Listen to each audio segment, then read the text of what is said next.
She said Pilates, I found silk, how my tape measure caught her. I measure men for a living, which means I listen with my hands. Not to words, those lie all the time, but to shoulder bones that carry more than jackets and to spines that forget they're allowed to stand up straight. Cloth tells me what people won't. A whisper of wear at an elbow says a man leans hard on certainty. A shiny seat says he's always halfway out the door. Perfume, if it lingers in a lining, says he was close to someone who didn't mind leaving a trace. Thursday afternoon, 3 weeks into what my wife called her Pilates renaissance.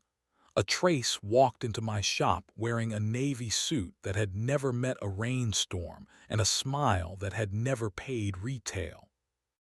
I'm Elliot, he said, running a hand through hair that had taken a small loan to look that careless. I need something for a gala, black but not tragic. I'm trying to raise money and eyebrows, ideally in that order. I'm Julian, I said, and offered him the small stage under the three-pane mirror. The platform is lit warm like a forgiving truth. People do better with themselves when the light remembers to be kind. He stepped up, slipped off his jacket, and I stepped close, close enough to mark the chalk, close enough to catch the sigh of his breath. Tailoring is an intimacy you can invoice. Arms up, I said. The tape slid around his chest, a quiet loop of discipline. I anchored my fingers at the dip of his waist and read the number that would make him honest. 60 seconds into knowing him, I knew where his suit would pull when he laughed, the angle that would make his jaw look deliberate, the fabric that would forgive the kind of late night he liked to have. And I knew something else because fabric told me. The faintest memory of my wife's perfume, fig and winter, a note like soft rain, had set up house in the lining of his jacket. Not strong like a handshake, but there, like a thumbprint. I might have imagined it if not for the sliver of pale silk caught in the jacket's inner stitch. The silk was the same muted champagne I'd watched Mara slip into on the night we'd lost our keys and found an excuse to kiss every doorway on our way to the bedroom. Gala, I said, as if the word didn't taste like static on my tongue. Interior designer's foundation, he said. Mara is leading a donation piece. You know her. I looked at him in the mirror, then at myself beside him. A man in shirt sleeves with chalk under his nails, trying to remember whether he was allowed to blink. We share a mortgage. He laughed. Then you know what I mean. She makes a room feel like a confession you're not afraid to make. I nodded because he wasn't wrong, and also because I didn't trust myself to open my mouth without burning the room down. He kept talking, because men like Elliot believe silence is a couch that needs a guest. Pilates is saving her, she says. Thursdays, right? I should try it. The way he caught himself with theatrical grace. Anyway, I'm thinking single-breasted, peak lapel, satin face, dark. If I say Bond, is that gauche? Depends which Bond, I said, letting the tape slide from his shoulder to his wrist. My hand grazed the inside of his forearm, the place where pulse is both fact and rumor. He flinched, a fraction, not fear, recognition. How soon? He asked. 7 days for the first fitting, I said, but I can make the clock sweat if the price is right. He smiled, make it sweat. After he left, the shop felt suddenly like a church that had decided prayer was overrated. I locked the door and took the jacket he'd brought me to the work table, the good oak scarred with every decision I'd made in that room. I tugged at the inner seam, patient as regret. The silk thread that held the lining in place gave like a secret. I knew that thread. I'd matched it to Mara's dress 2 winters ago when she'd torn the hem on a splintered bench in the park.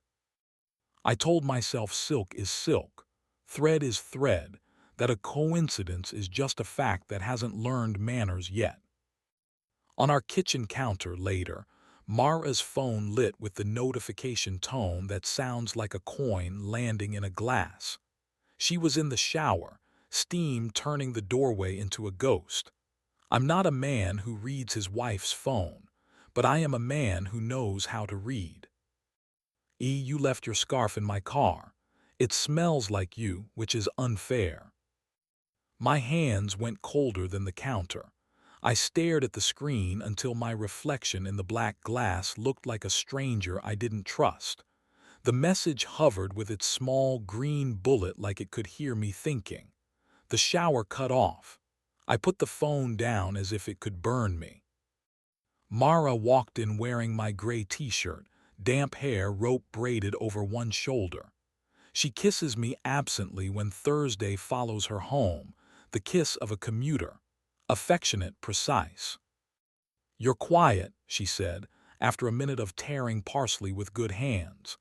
The scent rose and tried to do me a kindness. "I measured a man today," I said. "That's your brand," she teased. "His jacket remembered your perfume." She stilled, no dramatic clutching at pearls, no swoon. She just looked at me like we were both here for the same storm. "Julian." "Tell me it's a coincidence," I said. "Tell me you hugged at a gala last winter and now my nose is writing fiction." The space between us filled with the sound of water humming in the copper pipes, a song about age and patience. She put the parsley down and wiped her hands on my shirt like it belonged to her. "I kissed him once," she said. "She's not a woman who equates honesty with cruelty. She's a woman who thinks you should get the truth before it sours." After a client dinner, I was high on being good at something in a room full of people who wanted me to prove it. He walked me to my car. It was oxygen, and then it was an error. I said no to seeing him again. Then Thursday became a thing I said to myself like a dare. "You kiss people you dare." It came out smaller than I felt. "I remember what we were," she said softly. "The way you used to pull me onto your lap backstage at gallery openings and ask me which tie felt like getting away with it. The way the apartment felt private even with the windows open and the city climbing in. We got good at keeping things jewels. We forgot how to take them." "You could have told me," I said. "You could have said, I miss being the problem we're excited to solve." Her smile was a cracked plate. "So tell me now that you still want trouble." We stood like that, words happening at the edges, until the oven timer went off, not for anything we were cooking, but because I had set it and forgotten to unset it, the way you do when you need time to prove it exists. I didn't sleep. I don't mean I lay awake. I mean sleep refused to be a place I was allowed to be. Around 3, the city clicked into that peculiar quiet that makes you understand how heavy your own breathing is. I got up and went to the work table, to the suit patterns rolled like maps, to the chalk, to the pins that know more about pain than they're given credit for. If there is a sacrament in my religion, it's this: work until the edge softens enough to hold. By morning, I had a plan that was either a love letter or a trap. Sometimes those are the same garment in different light. I called Elliot with the voice of a man who knows his own inventory. "I can move your first fitting up," I said. "Tonight, after close. It'll be quiet, just you, the mirror, and the suit that wants to be you." "Perfect," he said, warmth sliding off him like expensive oil. "I'll bring the scarf. Mara been missing it." "Do," I said. At 6, I closed the shop. At 6:15, Mara arrived because I'd left her a note that said, "Come help me choose buttons. I want your eyes on what I'm making." She lives for being needed in ways that have nothing to do with rescue. "You're working late," she said, letting the door sigh shut. The bell above it did the polite thing and kept our secret. "It's a good suit," I said, and handed her a tin of horn buttons like they were chocolates. "Help me pick what his hands will lie to." She tipped them into her palm, the oval discs catching the light like small, reasonable moons. She looked at me not like a wife assessing a husband, but like a designer assessing a partner. It hurt beautifully. Elliot arrived with the punctuality of a man who considers time a chore you hire out. He stepped into the lit stage without being asked, because of course he did. I draped the basted jacket on his shoulders, and he let my fingers smooth the lapels. My palm pressed briefly between his shoulder blades to test the seam. I could feel his breath shift to meet my touch. People tell themselves all kinds of stories about why they stand differently when someone's hands are on them. Mara leaned on the mirror's edge, arms folded, watching the garment become a person and the person become a garment. She is at her most dangerous when she is paying close attention. "Turn," I told him. He turned. The mirror held three of us in its patient glass. The man who wanted to be admired, the woman who had been, and the man who used to know how to ruin evenings in ways that left people smiling. I set my chalk to the vent, to the cuff. I knelt to mark the break, the way the cloth met the shoe, and even on my knees I felt in control because pins will cut you if you forget to be gentle. "Pocket feels tight," Elliot said, patting the inside left. "That's because it's full already," I said. "Check it." He slid his hand in and pulled out a scarf, champagne silk. The edge hand-rolled with a tiny, imperfect grace I recognized as my wife's when she's humming and decides beauty is worth a few extra minutes. The scarf brought with it the clean, almost edible smell of her. He blinked, then smiled at me like we were co-conspirators. "I was going to return that," he said lightly. "I saved you the trip," I said. "Mara missing it." He looked at her, surprise giving way to an apology he couldn't make interesting enough.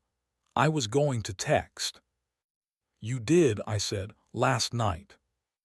The shop was very quiet. Even the street seemed to wait with the politeness of someone finally willing to let you finish your sentence. "I think we should all be honest," I said, "in a room where cloth can't lie." Mara's eyes were bright, not with tears but with the kind of electricity that happens when you stop pretending you don't own your actions.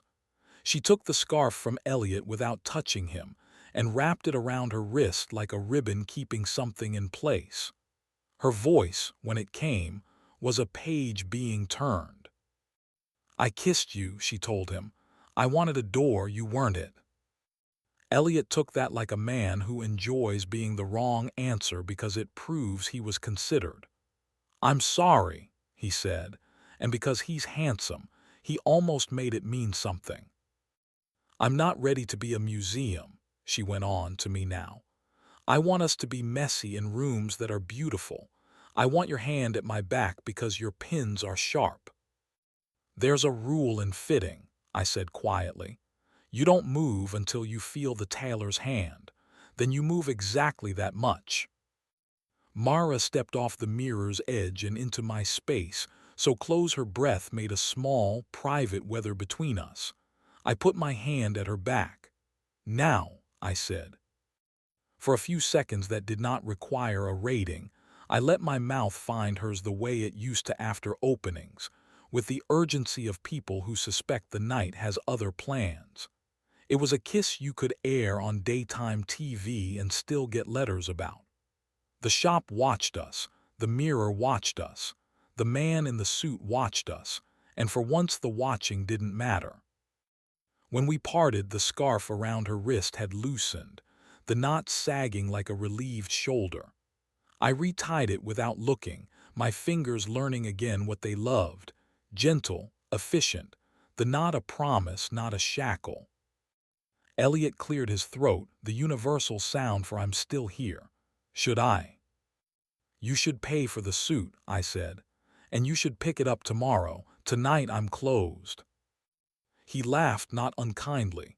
"You're a better man than I am," he said. "No," I said, "I'm a man who knows his fit." He left with the jacket still basted, temporary as a plan. The bell rang and told the door it had done well. Mara leaned her forehead against mine. Up close she smells like citrus peels and winter. "I'm sorry," she said, and anger, which had been trying for days to be the star of this show, finally accepted it wasn't needed. "Do we need to reinvent ourselves?" I asked. "Or just remember to unbutton the right things?" "Both," she said, and took my hand and placed it at the notch where her neck meets her shoulder, that warm, small place that has been mine longer than any suit I've ever made. The gesture was G-rated, but it sent my bones the right memo.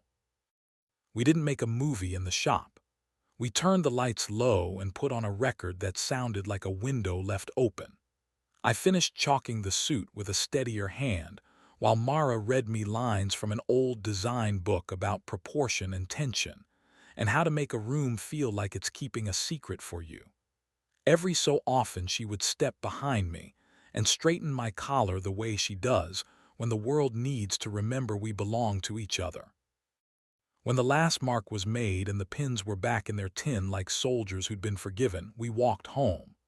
The city was warm-breathed and curious. In our kitchen, she made tea and stood between my knees while I sat on the counter, and we spoke low about what comes next. Fewer ghosts, more doors. Less Pilates, more sweat we could name. On the fridge, she wrote in marker on the shopping list, "Thursday's us." I added, "and silk." She laughed, the sound like a zipper finding its teeth. In the morning, she texted Elliot that she wouldn't work alone with him again, that she had chosen the project that was already hers. He replied with something handsome. She showed me and deleted it like you throw away extra tissue paper, the pretty kind that keeps you from seeing what matters. At noon, I finished his suit and pressed the lapels until they looked like decisions. He came at 3, paid without bargaining, and left without trying to make the air behave. The jacket looked good on him. That's my job. The rest is. Thursday isn't a problem anymore. It's a verb. We use it to mean meet me where we still happen. Sometimes that's the kitchen, sometimes the couch. Once it was the hallway because the hallway asked nicely. We keep it all broadcast safe, curtains drawn, sentences that fade to black right when your imagination knows where to go. The city keeps its secrets, so do we, but none of them are the kind you can find in somebody else's pocket. And the silk, it came home. I stitched the edge back where it belonged, the tiny, irregular handroll that proves we're not machines. If you look closely, you can see where the thread doubled back, where a mistake became a stronger line. That's the thing about cloth and marriage and stories you tell in rooms that forgive you. The places you almost came apart are the places that hold best, once you teach your hands how to listen again.